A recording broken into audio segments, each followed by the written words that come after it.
अस्मद्गुरुभ्यो नमः। श्रीमते रामानुजाय नमः। कर्कटे पूर्वफाल्गुन्यां तुलसीकान्नोद्ध्वां पाण्डे विश्वम्भरां गोदां वन्दे श्रीरंगनायकीं। श्री श्री 1008 स्वामी जी श्री सीतारामाचार्य जी महाराज के दिव्य वचनामृत नित्य लीला ग्रंथ भाग 18 में से आज 11वां पासुर का अनुसंधान करेंगे।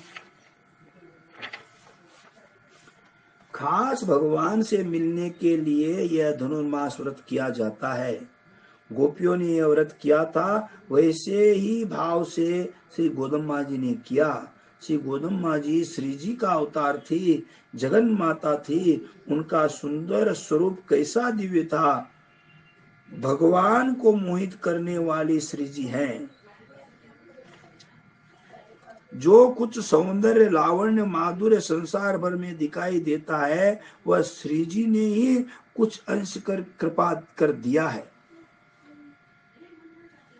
चाहने वाले को भगवान जरूरी मिलते हैं। त्रेता द्वापर युगों से मतलब नहीं। जो कर्म क्षय होने पर भगवान से मिलना चाहते हैं, उनके तो कर्म क्षय होने पर ही भगवान उनसे मिलेंगे। गोपियों को यह जचा कि भगवान के मिलने में भगवान की कृपा ही कारण है। उनके लिए श्री हरि दिन में लेते कई अवतार हैं। जो लोग ऐसा कहते मानते हैं, मरने के बाद परम पद गोलोक में भगवान से मिलूंगा, कोई कहते हैं कि पापी को नहीं मिलेंगे, नहीं मिलते हैं, इत्यादि बहुत सी बातें कहते तथा मानते हैं। वह सब सुनकर भगवान कहते हैं कि मैं तो चाहे जैसा भी जी हो, यदि वह मुझसे मिलना चाहे तब उससे मैं भी मिलना चाहता हूँ, पर कोई मुझसे मिलना चाहे तब तो। मेरे मिलने में पाप पुण्य बाधक नहीं होते, लोग मिलना चाहते ही नहीं। यदि ईमान से चाहना करे तो जैसे चाहना हो वैसा ही मैं मिलता हूँ। बिना चाहे ही भगवान सदा मिलने को तैयार है। ऐसी मिलने में आनंद नहीं हो सकता। भूख लगने पर अन्न प्रसाद मीठा मालूम होता तथा उसमें स्वाद आता है। साधारण इच्छा में आनंद नहीं आता। गुरु कृपा कर भगवान से मिलाते हैं। गुरु जी पर शिष्य का विश्वास हो और उनको सेवा कर उनकी प्रसन्नता प्राप्त करे, ऐसे शिष्य को गुरु भगवान से मिलाते हैं।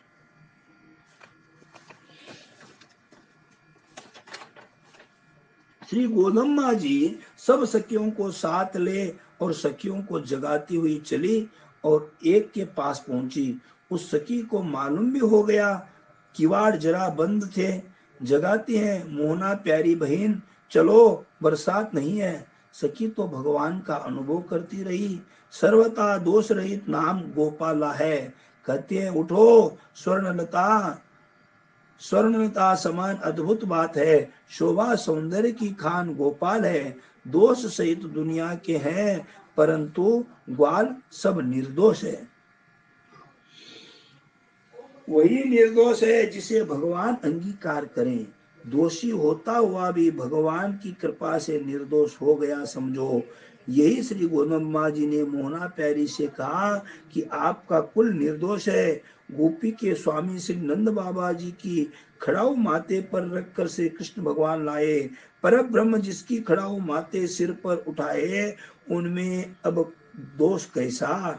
चाहे जितना पुण्यात्मा सत्यवादी हो, परंतु यदि वह भगवान की तरफ झुका नहीं होए तो उसके सभी गुण दोष रूपी हो जाते हैं, जैसे दशरथ जी का हुआ। श्री गोदम्बा जी मोहना प्यारी सखी को कहती हैं कि आप मोहन की प्यारी हैं। प्रहलाद जी से भगवान ने कहा मांगो, तो प्रहलाद जी ने कहा कि कुछ भी नहीं मांगना है। बारंबार भगवान कुछ भी मांगने के लिए प्रहलाद जी से कहे, तब प्रहलाद जी बोले कि आप बार बार मांगने को कहते हैं, अच्छा तो यही देवे कि मांगना शब्द हृदय से न आवे, बस यही देवे प्रभु। प्रहलाद जी की इस बात सुनकर भगवान बहुत प्रसन्न हुए। सर्वज्ञानियों में श्रेष्ठ परम ज्ञानी प्रहलाद जी हुए। उनकी 21 पीढ़ी को प्रभु ने मोक्ष दिया, उन्हें सबको दिव्य धाम दिया। भगवान का एक ऐसे भागवत हो तो उसके जो संबंधी जन है वे चाहे जैसे भी दोषी हो सभी पवित्र हो जाते हैं। भगवान के अंगीकार करने से ही पवित्रता है। आप मोना प्यारी के प्रकट होने से ही सब कुछ पवित्र हो गया। वैष्णव एक होता है परंतु उनका संपूर्ण कुल पवित्र हो जाता है। उसकी जननी कृतार्थ होती है, उसके पितर परम पद जाते हैं।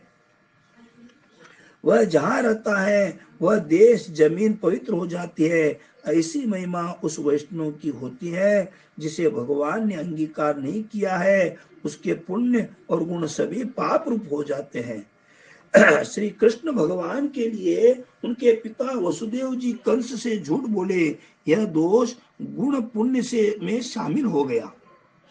श्री गोदम माँ जी इसकी मोना प्यारी को धन्यवाद देती हैं, स्वर्ण लता कहकर बढ़ाई करती हैं कि सखी आप अति सुंदर हैं, आपके केश बहुत सुंदर है।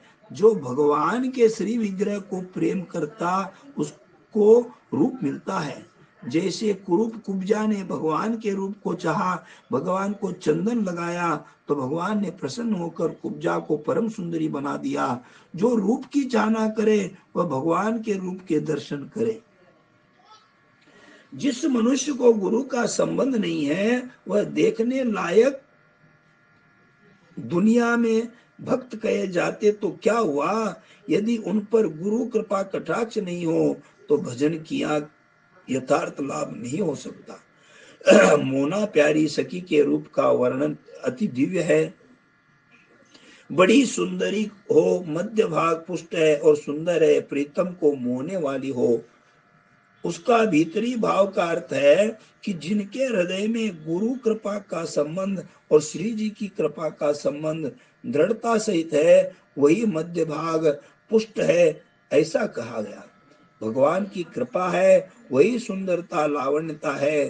प्रभु में सदा लगे रहना वही मोहन करने की शक्ति है।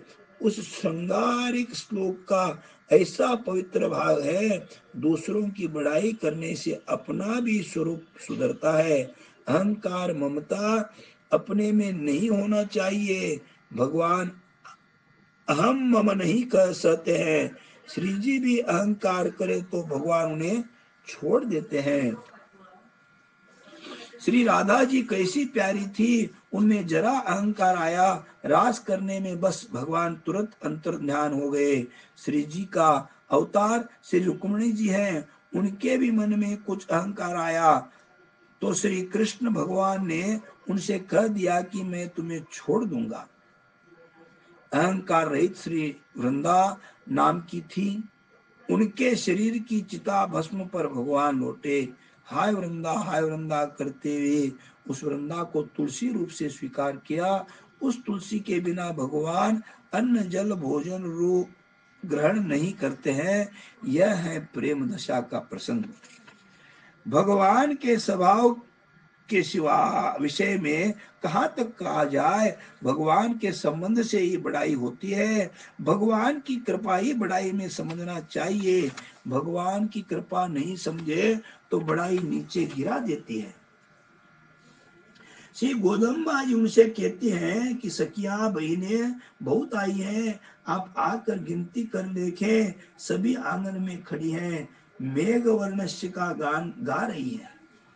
अनुभव की चीज मुंह से कही नहीं जाती। नाम गान सुनकर मोना प्यारी सखी भगवान का आनंद मोह करती है। सोई हुई वह करौटा लेती है। श्री लाल जी का मंगल हो। प्यारे के दर्शन अनुभव से शीतल पड़ जाती है और मुंह से हाय प्यारे बोलती है। खजाने का मालिक खजाने पर सदा ध्यान रखता है। प्यारे के प्रेम में गदगद आनंद अनुभव से शीतल हो बोला नहीं जाता। प्रेमियों की यही संपत्ति खजाना है, उसी की मूर्ति मोना प्यारी है। हे मोना प्यारी सखी, आप तो प्यारे के खजाना स्वरूप है। आपके चले बिना हम ना चलेंगी। कहीं प्रभु पूछ बैठे कि हमारा खजाना आया है कि नहीं, तो हम क्या जवाब देंगी। सखी तो अनुभव आनंद में मग्न हो रही है।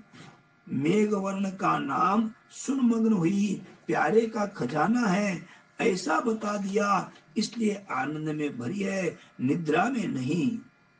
सखी उठ बैठी, परस्पर मिलकर सब आगे चली और दूसरी सखी को जगाती है कि भगवान से मिलना है। तिरुप्पावे ग्रंथ से 11वें पाशुर का अनुसंधान करेंगे।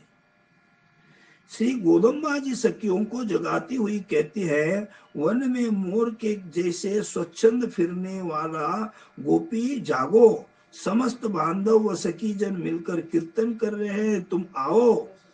वन में मोर को संबोधित करने का अर्थ आचार्य के वैभव को बताया गया है।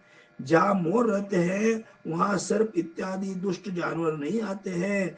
ऐसे ही जहाँ पर आचार्य रहते हैं वहाँ अकाल व्याधि जैसी पीड़ा न रहती। बहुत खुश होने पर मोर अपना पिंच खोलकर नृत्य करता है। आचार्य भी अत्यंत प्रसन्न होने पर ज्ञान वैभव का प्रकाशन करते हैं। मांगने से मोर अपना पिंच किसी को नहीं देता, परंतु प्रसन्न होने पर स्वयं देता है।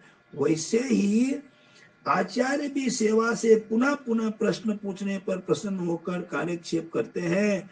मेघ के दर्शन से मोर अत्यंत प्रसन्न होकर नृत्य करते हैं। वैसे ही आचार्य भी मेघ वर्ण भगवान के दर्शन करने से आनंदित होकर नर्तन करते हैं। जय श्रीमन नारायण।